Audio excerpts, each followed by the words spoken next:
Так, только что прям было там такое вот красивая роспись такая мазками. И уже она спадает довольно быстро. Уже появились серые мазки, а только что были там такие розовые, красивые. Поэтому я решил запустить уже это все быстро, скажем так, чтобы хотя бы немножко показать кусочек того великолепия. Оно вот сейчас исчезает довольно быстро. Ой-ой-ой, что здесь стрельба какая? Не война, а стрельба идет от костра. Вот. В общем, хотелось бы, да, опять же про СВО. Здесь какие вот сейчас, скажем так, проблемы? Проблемы, опять же, с той же самой эскалацией, которая продолжается. Понятно, что там в самом деле я обнаружил две таких интересных тенденции. То есть в одном месте мы тормозим, в одной тенденции они как бы рвут, эскалируют, а в другом месте мы, скажем так, жмем, ну, такая плановая жжем, и с той стороны тоже не готовы, там с той стороны тоже не готовы к этому и как бы не знают, наверное, что делать вот прямо сейчас именно с этим. Первое, это то, что Запад дальше эскалирует. Вот этот саммит НАТО, 75 лет НАТО, кстати. СССР жило 74 года, НАТО уже 75. Ну, наверное, давно уже пора этой странной пронацистской или вообще нацистской организации уже исчезнуть, в конце концов, помереть. Иначе вы знаете, к чему это все может привести? А к тому, что опять начнутся войны полмира на полмира, скажем так. Что раньше вот было в Европе примерно. Как бы, когда там часть Европы Антанта, часть Европы там другая и воюют. Вот абсолютно то же самое может быть. Потому что противовес явно есть в мире. То есть Россия, Китай уже такая сцепка. Дальше Иран, Северная Корея.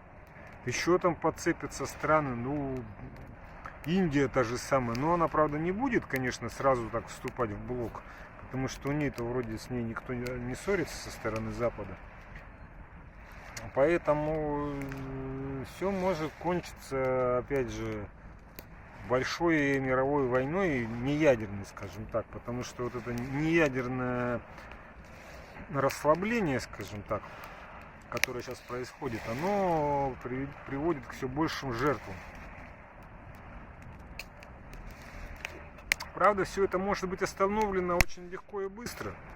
Например, пара ядерных ударов по малонаселенной местности Украины рядом с границей Польши. Я вас уверяю, далее будет сбор Совета Безопасности ООН. Запад начнет предъявлять претензии, жаловаться, искать уже какого-то решения выхода из конфликта и так далее. То есть, ну, другое дело, что пойдет ли на это руководство России, непонятно. Так, там все более и более серые краски. Я уже покажу, скажем так, то, что у меня здесь рядом вот такой вот костерчик. На самом деле прикольный. Там птички чирикают. И вообще классно в самом-то деле. Там луна. Палочки классно воткнуты. Ну и, конечно, кто ставил, все понимают, что это был я. Поэтому как-то, да, кстати, тоже прикольный видок. Ну так вот. Ой, придется, конечно, лечь. Там сосиски. Мои сосиски, про них я немножко забыл. Ну, пока еще не черные, нормально. В общем, классный видок. Еще немножко они готовы. С луной, с костром. Так вот выровнять. Крутая картинка, мне прям нравится. Ну так вот, вот эскалация со стороны НАТО идет в чем? В том, что они разрешают там, уже поставляют или разрешают ракеты, которые могут бить там на 1000 километров. Это уже достижение там Москвы. И как бы, то есть, как отвечать на это России? Вот вопрос. Как? Вот мне просто интересно, что там в рукаве у Путина. Бомбить там, не знаю, Польшу или что? Что мы сделаем, вот если пустят вот эти вот большие ракеты крылатые? Ну, я сейчас подробности привести не могу, но, насколько я понял, какая-то европейская страна, может быть Франция, может, по-моему, Великобритания, они что-то типа разрешили этими ракетами, то ли как поставку их и удары по внутренностям России, то ли что. То есть, короче, США пока не разрешили, но все идет к тому. Поэтому, что здесь сказать? Мне просто интересно, что будет дальше, если они ударят вдруг вот по Москве такой крылатой ракетой.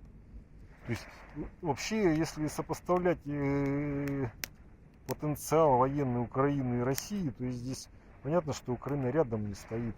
Если Россия всерьез возьмется за Украину, что там будет? Ну, грохнут Киев, например, завалят, замочат, там пол Киева снесут, например. Нормально? Все завопят сразу. Ну, этого же не делается. Ну, как-то так. Зато они вот все дальше и дальше двигаются в эскалации в своем терроризме. И не знаю, вообще, в чем тормозим мы?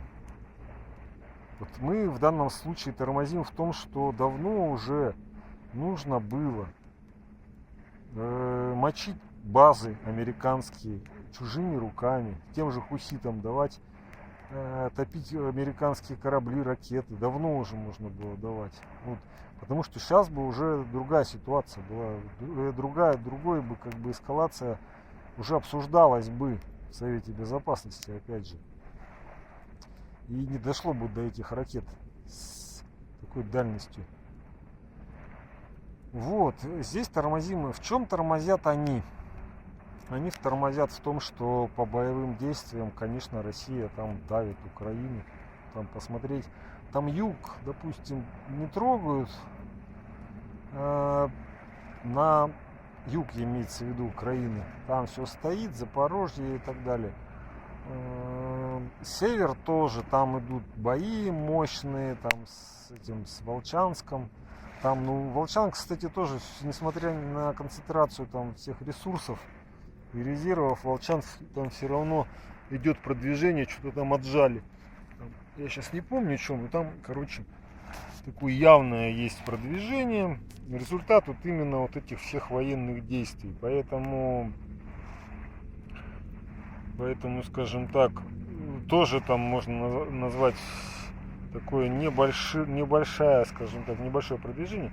Там, правда, в глубоком какой-то странный замес, где что-то блокировали российскую группировку и что-то там пытаются как-то ее замочить и выгнать оттуда. Мы посмотрим, что будет дальше.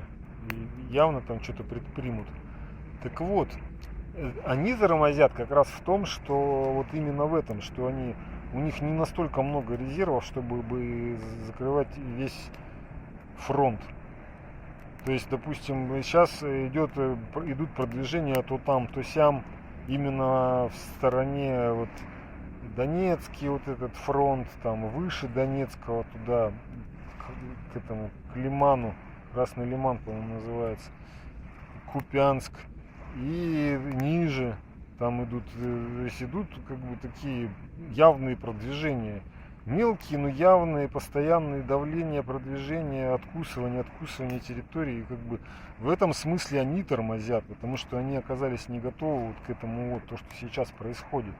То есть у них был там перерыв в поставке боеприпасов, они там деньги не могли выделить. И вот сейчас вот это вот все, потом перекинули много резервов на север, Харьковское направление, а здесь вот началось давление и откусывание. Поэтому вот такие две тенденции я вижу, что с одной стороны мы в глобальном масштабе не успеваем за их эскалацией, а они в более мелком тактическом масштабе, скажем так, не успевают за нашими откусываниями и продвижениями. В итоге, конечно, Донбасс там, во-первых, конечно, все перемалывается, куча чего, куча живой силы там и так далее. Поэтому это еще свой результат даст. Так, ну ладно, на этом, наверное, достаточно, я считаю, вот этой всей моих двух тенденций, которые я увидел, я с вами ими поделился. Всем опять же мира, счастья, здоровья и вообще отличных видов